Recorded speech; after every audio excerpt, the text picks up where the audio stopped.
When you say modern consumerism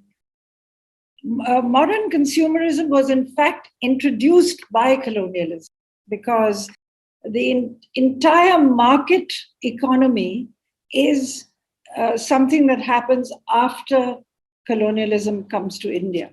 For example, farmers were forced to sell their wheat at a low price, just as the harvest, so they could export. They were exporting from the Punjab 10 million pounds, the pound sterling, 10 million pounds sterling worth of wheat from the Punjab when there was 7 years of famine in the Punjab. 1.5 million Punjabi men and women died because of those exports. So consumerism is brought in a lot of goods which today we see as consumer goods, big refrigerators, motor cars. Those are in fact a part of modernity, a part of which was brought in very strongly by colonial forces. Even travel, holidays, leisure, clothing, trousseaus, all this is part of that consumerism. And I therefore do not separate it out from the colonial period because it begins then.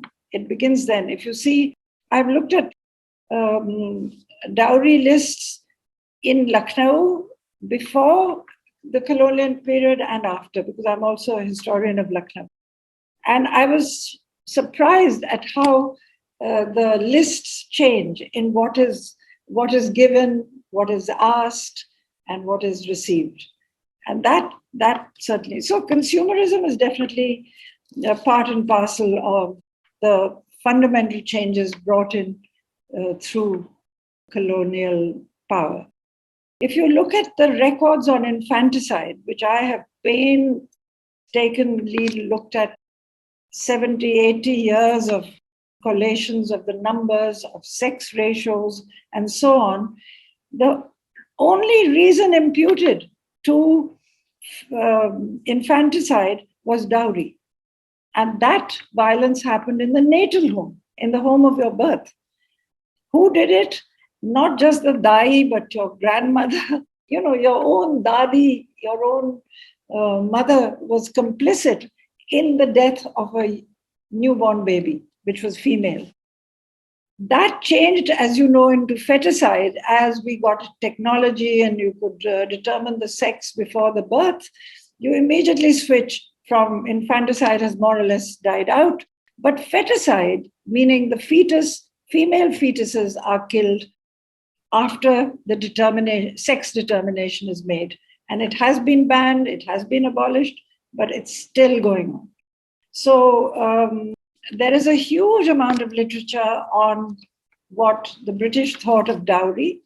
And I would say, in fact, I say that, in my book, I claim with evidence that female infanticide in those very primitive times without any technology, you had to bring a child to birth to know that there was family planning.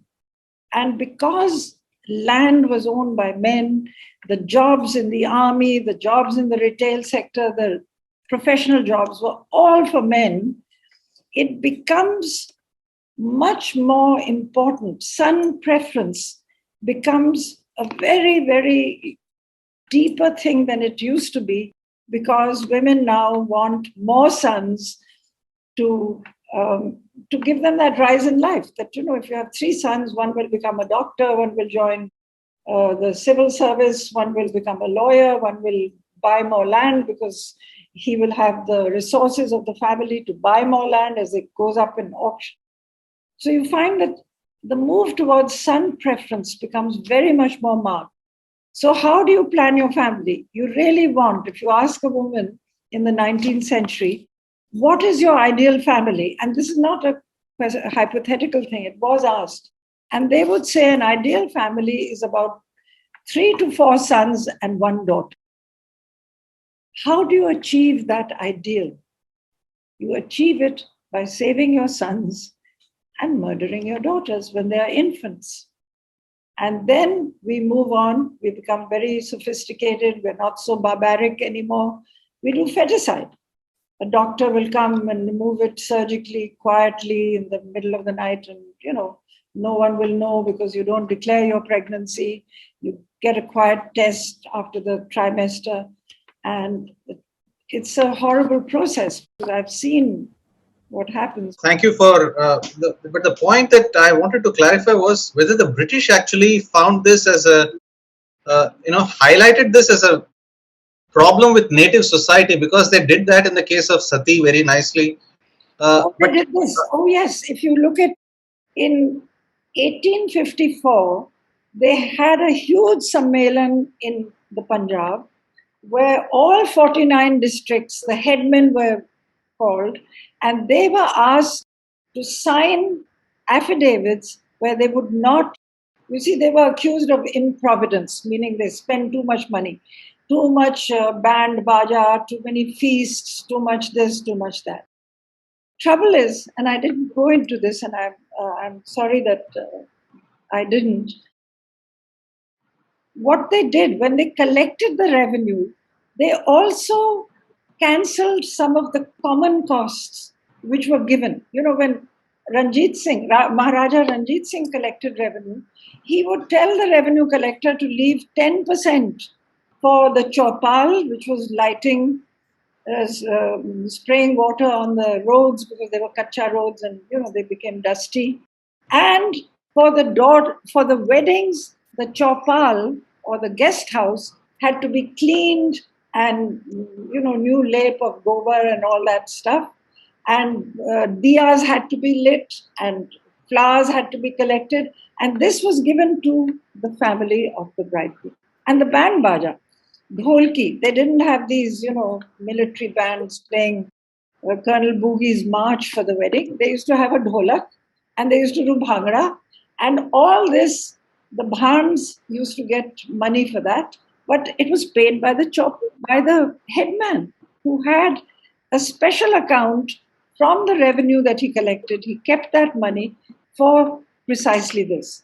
The British come, they see it as flab. They say, this is all improvidence, this is reckless. That's why there's poverty. These people waste their money. We will cut it. And they completely cut it to zero. Now the burden shifts, not just bigger dowries, but all the costs of marriage have to be borne by the daughter's family. This I have given in great length in my book. If you trouble to read it, you will see that it will answer that question in enormously documented detail.